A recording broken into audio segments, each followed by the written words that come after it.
मेहंदी हणी मोड़ बधी आयो घोट तैयार थी, घोट सिंगार सफा आयो अदाकार थी। मेहंदी हणी मोड़ बधी आयो घोट तैयार थी, घोट सिंगार सफा आयो अदाकार थी। सोनो लगे पयो घोट टोपी अजरक में, ॾाढो वणे थो घोट टोपी अजरक में। मेहंदी हणी मोड़ बधी आयो घोट तैयार थी, घोट सिंगार सफा आयो अदाकार थी। सोनो लगे पयो घोट टोपी अजरक में, ॾाढो वणे थो घोट टोपी अजरक में।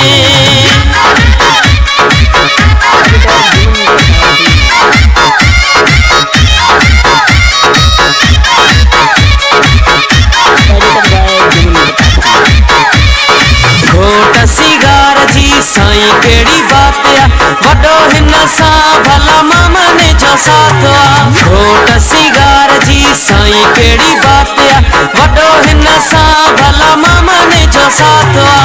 सोनो लगे पयो घोट टोपी अजरक में, ॾाढो वणे थो घोट टोपी अजरक में।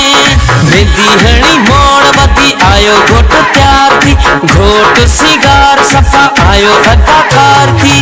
सोनो लगे पयो घोट टोपी अजरक में, ॾाढो वणे थो घोट टोपी अजरक में।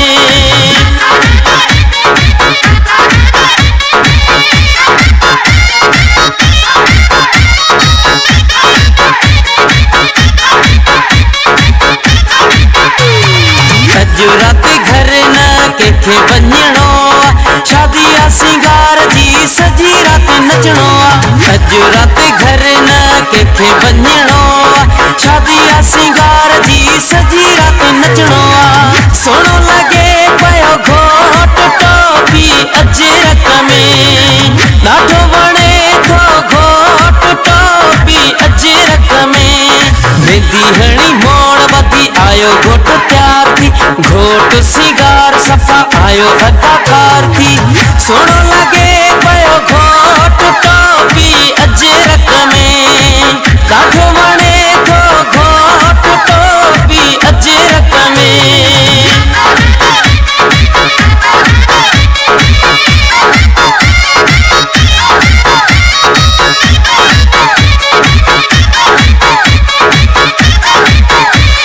ज़ाहिद अबड़ो मीरल नचता, घोट सिंगार मथा नोट छटता। ज़ाहिद अबड़ो मीरल नचता, घोट सिंगार मथा नोट छटता। सोनो लगे पयो घोट टोपी अजरक में, ॾाढो वणे थो घोट टोपी अजरक में। मेहंदी हणी मोड़ बधी आयो घोट तैयार थी, घोट सिंगार सफा आयो अदाकार थी। सोनो लगे पयो घोट टोपी अजरक में, ॾाढो वणे थो घोट टोपी अजरक में।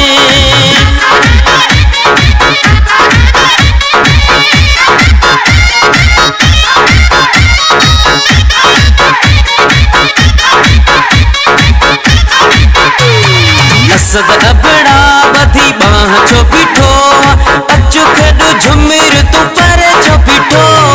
असद अबड़ा बधी बाह